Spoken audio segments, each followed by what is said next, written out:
Projector લેવાના છો પણ કન્ફ્યુઝ છો, લેમ્પ લેવું, એલઈડી લેવું કે લેઝર લેવું.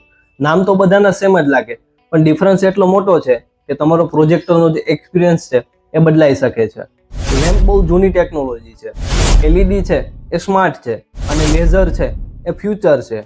આજે હું તમને બતાવીશ કઈ લાઇટ સોર્સ તમારા યુઝ માટે બેસ્ટ છે, બ્રાઇટનેસ, લાઇફ અને ક્લિયરિટીની સાથે. પહેલા તો આપણે જોઈએ લેમ્પ પ્રોજેક્ટર. લેમ્પ પ્રોજેક્ટર છે ઓફિસ, ક્લાસરૂમ, આઉટડોર માટે બેસ્ટ છે. એલઈડી પ્રોજેક્ટર સ્મોલ, સાયલન્ટ અને હોમ યુઝ માટે બેસ્ટ છે. આ પ્રોજેક્ટર છે એ મોટી સ્ક્રીન માટે અથવા તો બ્રાઇટ રૂમ હોય તેમના માટે નથી. લેઝર પ્રોજેક્ટર એ ફ્યુચર ટેકનોલોજી છે, જેનાથી કલર છે, એક્યુરેસી, બ્રાઇટનેસ અને કોન્ટ્રાસ્ટ બધું એમાં ટોપ હાઈ ક્લાસ લાગે છે. આ જે લેઝર પ્રોજેક્ટર છે એ સિનેમેટિક એક્સપિરિયન્સ અને પ્રોફેશનલ સેટઅપ છે, અને સિનેમા એક્સપિરિયન્સ માટે લેઝર બેસ્ટ ઓપ્શન.